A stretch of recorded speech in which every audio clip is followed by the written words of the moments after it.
হরে কৃষ্ণ। যোগিনী একাদশী ব্রত কবে পালন করতে হবে? জুলাই মাসের 1 তারিখ নাকি 2 তারিখ? আজকে আমরা সেই সম্পর্কে জানবো এবং সারা বিশ্বের 149টি স্থানের যোগিনী একাদশী ব্রতের তারিখ এবং পরদিন সকালের পালনের সময়সূচি এবং যোগিনী একাদশী ব্রত মাহাত্ম্য থাকছে আজকের আলোচনায়। তো এই আষাঢ় মাসের কৃষ্ণপক্ষের একাদশী যোগিনী একাদশী ব্রত ভারত, বাংলাদেশ সহ এশিয়া মহাদেশে, ইউরোপ মহাদেশে, আফ্রিকাতে পালন করতে হবে 2 জুলাই 2024 মঙ্গলবার। শুধুমাত্র কিছু স্থানে 1 জুলাই ব্রত পালন করতে হবে। যারা আমেরিকায় রয়েছেন, কানাডায় রয়েছেন, আমেরিকা, কানাডা, মেক্সিকো সহ উত্তর আমেরিকা মহাদেশের সকল দেশ এবং ব্রাজিল, আর্জেন্টিনা, চিলি, পেরু সহ দক্ষিণ আমেরিকা মহাদেশের সকল দেশে জুলাই মাসের 1 তারিখ ব্রত পালন করতে হবে। এছাড়া সারা পৃথিবীর বাদবাকি সকল স্থানেই 2 তারিখ ব্রত পালন করতে হবে। ইউরোপ মহাদেশে, এশিয়া মহাদেশে, মধ্যপ্রাচ্যের সকল দেশে, আফ্রিকা মহাদেশে এবং অস্ট্রেলিয়া মহাদেশে ব্রত পালন করতে হবে 2 জুলাই মঙ্গলবার।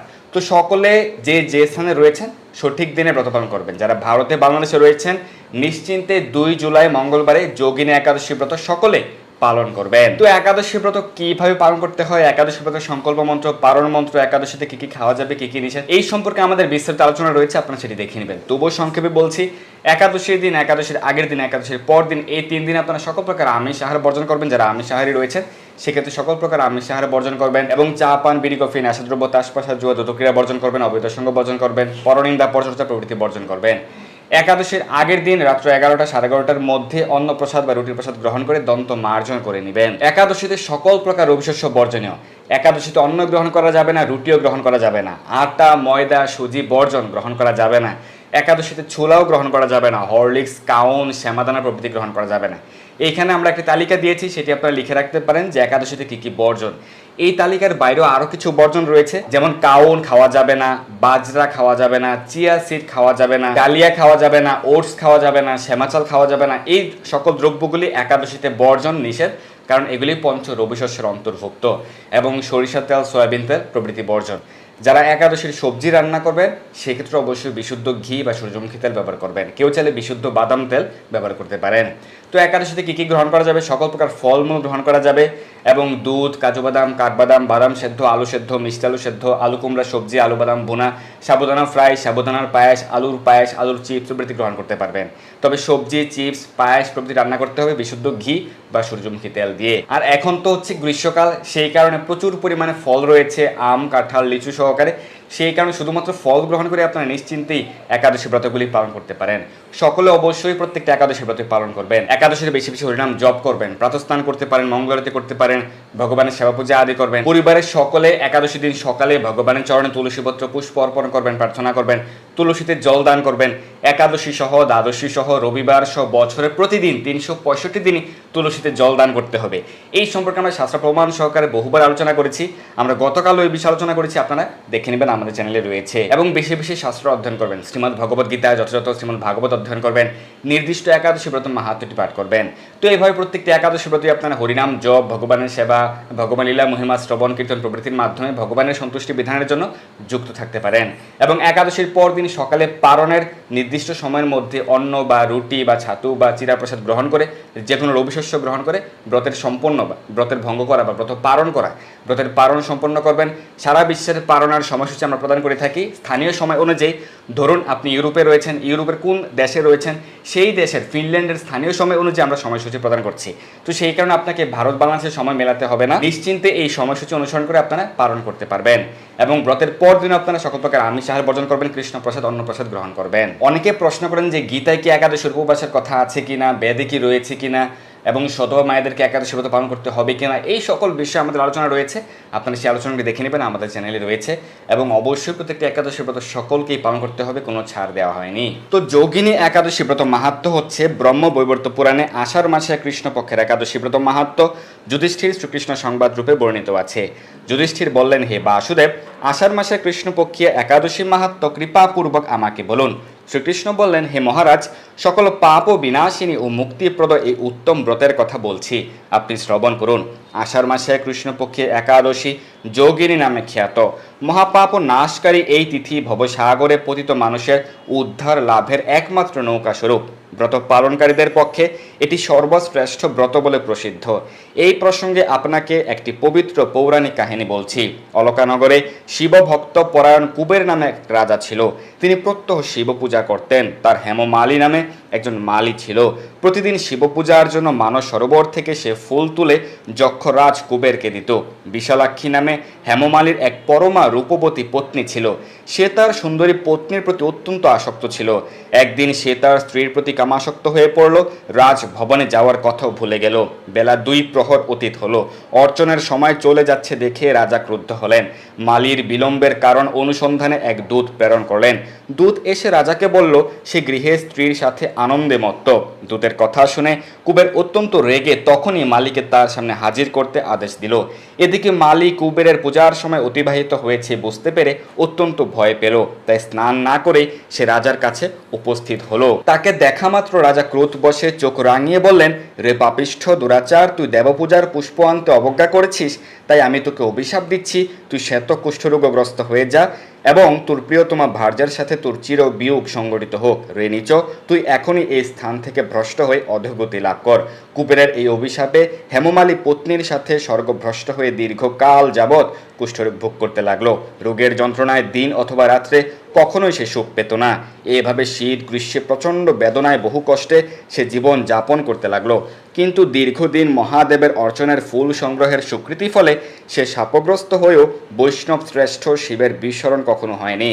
একদিন হেমমালী ভ্রমণ করতে করতে হিমালয়ে শ্রী মার্কণ্ডেয় ঋষির আশ্রমে উপস্থিত হলো। কুষ্ঠরোগে পীড়িত সপত্নী হেমমালীকে দর্শন করে শ্রী মার্কণ্ডেয় তাকে জিজ্ঞাসা করলেন, তুমি কার অভিশাপে এরকম নিন্দনীয় কুষ্ঠরোগগ্রস্ত হয়েছ? সে উত্তর দিল, হে মুনিবর, রাজা ধনকুবেরের আমি ভৃত্য ছিলাম। আমার নাম হেমমালী। আমি প্রত্যহ মানস সরোবর থেকে ফুল তুলে শিব পূজার জন্য রাজাকে দিতাম। কিন্তু দুর্ভাগ্যক্রমে একদিন স্ত্রীর মনোরঞ্জন হেতু কামাসক্ত হওয়ায় সেই ফুল দিতে বিলম্ব হয়। রাজার অভিশাপে এরকম দুর্দশাগ্রস্ত হয়েছি। পরোপকারই সাধুগণের স্বাভাবিক কর্ম।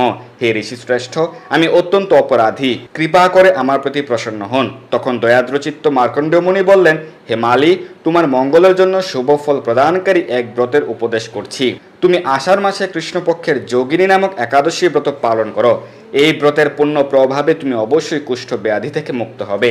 শ্রীকৃষ্ণ বললেন। ঋষির উপদেশ শ্রবণ করে হেমমালী তাকে প্রণাম জানালো। পরে অত্যন্ত আনন্দে ঋষির আদেশ মতো নিষ্ঠার সঙ্গে যোগিনী একাদশী ব্রত পালন করলো। এইভাবে হেমমালী সমস্ত রোগ থেকে মুক্ত হলো ও পত্নী সহ সুখে জীবন যাপন করতে লাগলো। হে মহারাজ যুধিষ্ঠির, আমি আপনার কাছে এই ব্রত উপবাসের মহিমা কীর্তন করলাম। এই ব্রত পালনে 88,000 ব্রাহ্মণকে ভোজন করানোর ফল লাভ হয়। যে ব্যক্তি এই মহাপাপ বিনাশকারী ও পুণ্যফল প্রদায়ী যোগিনী একাদশীর কথা পাঠ এবং শ্রবণ করে সে অচিরেই সর্বপাপ থেকে মুক্ত হবে। তো এই হচ্ছে যোগিনী একাদশী ব্রত মাহাত্ম্য কথা। এখন আমরা এই যোগিনী একাদশী ব্রতের সারা বিশ্বের 149টি স্থানের ব্রতের তারিখ এবং পরদিন সকালের পালনের সময়সূচি প্রদান করছি। ব্রতের তারিখ, যেদিন ব্রত পালন করতে হবে সেই তারিখ এবং পরদিন সকালের পালনের সময়সূচি।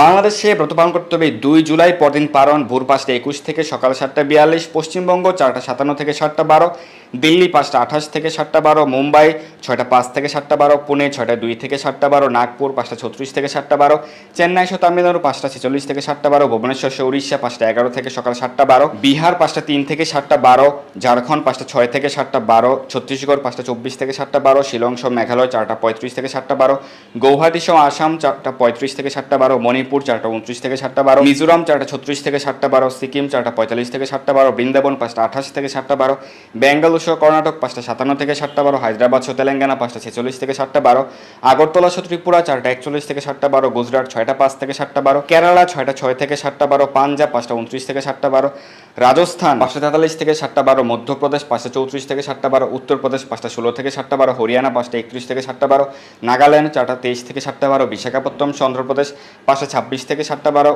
গোয়া 6টা 7 থেকে 7টা 12, অরুণাচল প্রদেশ 4টা 18 থেকে 7টা 12, হিমাচল প্রদেশ 5টা 22 থেকে 7টা 12, উত্তরাখণ্ড 5টা 15 থেকে 7টা 12, জম্মু কাশ্মীর 5টা 23 থেকে 7টা 12, আন্দামান নিকোবর দ্বীপপুঞ্জ 4টা 58 থেকে 7টা 12, নেপাল 5টা 12 থেকে 7টা 27, ভুটান 5টা 10 থেকে 7টা 42, শ্রীলঙ্কা 5টা 59 থেকে 7টা 12, মালদ্বীপ 5:59 থেকে 6:42, মায়ানমার 6:31 থেকে 9:12, পাকিস্তান 5:01 থেকে 6:42, মালয়েশিয়া 7:08 থেকে 9:42, সিঙ্গাপুর 7:03 থেকে 9:42, ইন্দোনেশিয়া 6:03 থেকে 8:42, ব্রুনেই 6:12 থেকে 9:42, থাইল্যান্ড 5:54 থেকে 8:42, কম্বোডিয়া 5:41 থেকে 8:42, ভিয়েতনাম 5:19 থেকে 8:42, ফিলিপাইন 5:31 থেকে 9:42, তাইওয়ান 5:08 থেকে 9:41, জাপান 4:29 থেকে 9:20, দক্ষিণ কোরিয়া 5:15 থেকে 10:09, মঙ্গোলিয়া 5:58 থেকে 10:42, বেইজিং 4:50 থেকে 9:42, হংকং 5:43 থেকে 9:42, অস্ট্রেলিয়া 7:12 থেকে 10:29, নিউজিল্যান্ড 7:47 থেকে 10:52, দুবাই আবুধাবিতে পালনের সময় ভোর 5:37 থেকে ভোর 5:42, মাত্র 5 মিনিট সময় রয়েছে পালনের জন্য দুবাইতে 5:37 থেকে 5:42, সৌদি আরব 5:08 থেকে 9:41, বাহরাইন 4:49 থেকে 9:24, কুয়েত 4:53 থেকে 9:32, কাতার 4:47 থেকে 9:21, ওমান 5:24 থেকে 5:42, মাত্র 18 মিনিট সময় রয়েছে পালনের জন্য ওমানে, জর্ডান 5:34 থেকে 10:18, লেবানন 5:31 থেকে 10:18, সাইপ্রাস 5:36 থেকে 10:26, রাশিয়া 3:51 থেকে 4:42, ফিনল্যান্ড 3:03 থেকে 4:42, সুইডেন 3:39 থেকে 3:42, 3 মিনিট সময় রয়েছে পালনের জন্য সুইডেনে, নরওয়ে 4:02 থেকে 10:14, ডেনমার্ক 4:32 থেকে 10:20, ইউক্রেন 4:52 থেকে 10:18, গ্রিস 6:07 থেকে 11:02, রোমানিয়া 5:36 থেকে 10:45, পোল্যান্ড 4:20 থেকে 9:53, হাঙ্গেরি 4:52 থেকে 10:09, ক্রোয়েশিয়া 5:11 থেকে 10:24, অস্ট্রিয়া 4:59 থেকে 10:19, চেক রিপাবলিক 4:58 থেকে 10:23, ইটালি 5:39 থেকে 10:42, মাল্টা 5:50 থেকে 10:40, জার্মানি 4:49 থেকে 10:23, সুইজারল্যান্ড 5:40 থেকে 10:51, ফ্রান্স 5:52 থেকে 11:14, নেদারল্যান্ড 5:24 থেকে 10:57, বেলজিয়াম 5:34 থেকে 11:02, স্পেন 6:49 থেকে 11:49, পর্তুগাল 6:16 থেকে 11:12, লন্ডন 4:49 থেকে 10:19, আয়ারল্যান্ড 5:03 থেকে 10:40, পশ্চিম আফ্রিকার মালি 6:10 থেকে 10:27, নাইজেরিয়া 6:15 থেকে 10:27, মিশর 4:58 থেকে 9:38, লিবিয়া 6:03 থেকে 10:48, সুদান 5:23 থেকে 9:43, ইথিওপিয়া 6:10 থেকে 10:22, উগান্ডা 6:49 থেকে 10:52, কঙ্গো 6:30 থেকে 10:30, অ্যাঙ্গোলা 6:22 থেকে 10:15, সাউথ আফ্রিকা 7:52 থেকে 11:11, মরিশাস 6:46 থেকে 10:24, পূর্ব আফ্রিকার সেশেলস 6:26 থেকে 10:23। আমেরিকাতে ব্রতপালন করতে হবে 1 জুলাই, আমেরিকার নিউ ইয়র্কে পরদিন পালনের সময় 5:29 থেকে 10:29, কানেকটিকাট 5:20 থেকে 10:23, নিউ জার্সি 5:33 থেকে 10:32, ওয়াশিংটন ডিসি 5:47 থেকে 10:43, নর্থ ক্যারোলিনা 6:09 থেকে 10:59, জর্জিয়া 6:30 থেকে 11:15, ফ্লোরিডা 6:36 থেকে 11:14, ওহাইও 6:07 থেকে 11:06, টেনেসি 5:33 থেকে 10:23, মিশিগান 6:02 থেকে 11:11, শিকাগো 5:20 থেকে 10:23, ডালাস শো টেক্সাস 6:23 থেকে 11:08, ক্যালিফোর্নিয়া 5:43 থেকে 10:36, সান ফ্রান্সিসকো 5:52 থেকে 10:46, ওয়াশিংটন স্টেট 5:09 থেকে 10:27, কানাডার মন্ট্রিয়াল 5:10 থেকে 10:22, টরন্টো 5:40 থেকে 10:48, অন্টারিও 5:37 থেকে 11টা, অটোয়া 5:19 থেকে 10:31, ম্যানিটোবা 4:55 থেকে 10:39, সাসকেয়াচুয়ান 4:37 থেকে 10:17, আলবার্টা 5:33 থেকে 11:07, ব্রিটিশ কলম্বিয়া 4:53 থেকে 10:33, মেক্সিকো 7:02 থেকে 11:27, ব্রাজিল 6:39 থেকে 10:09, আর্জেন্টিনা 8:01 থেকে 11:18, চিলি 7:47 থেকে 11:07, পেরু 6:29 থেকে 10:18, কলম্বিয়া 5:49 থেকে 9:56, কুর্দিস্তানে ব্রতপালন করতে হবে 2 জুলাই, পরদিন পালন 4:49 থেকে 9:41, সার্বিয়া 4:57 থেকে 10:07। তো এই হচ্ছে যোগিনী একাদশী ব্রত মাহাত্ম্য এবং সারা বিশ্বের 149টি স্থানের যোগিনী একাদশী ব্রতের সঠিক তারিখ এবং পরদিন সকালের পালনের সময়সূচি। আপনারা সকলে অবশ্যই এই একাদশী ব্রত পালন করবেন, আপনি নিজে পালন করবেন, আপনার পরিবার পরিজন বন্ধু বান্ধব আত্মীয় স্বজন সকলকে উৎসাহিত করবেন যেন সকলেই প্রত্যেকটি একাদশী ব্রত পালনের মাধ্যমে সর্বপাপ থেকে মুক্ত হতে পারে এবং পরম পুরুষোত্তম ভগবান শ্রীকৃষ্ণকে সন্তুষ্ট করে ভগবত ধামে প্রত্যাবর্তনের পথ সুগম করতে পারে। ধন্যবাদ সবাইকে। হরে কৃষ্ণ। এই দুর্লভ মনুষ্য জন্মকে সার্থক করতে যুক্ত হন কৃষ্ণ ভাবনায়। আপনার সকল ধর্মীয় বা পারমার্থিক প্রশ্ন জানাতে যুক্ত হন আমাদের টেলিগ্রাম গ্রুপে, আর এই ভিডিওটি শেয়ার করে আপনার সকল বন্ধুদের কাছে পৌঁছে দিন। ধন্যবাদ সবাইকে।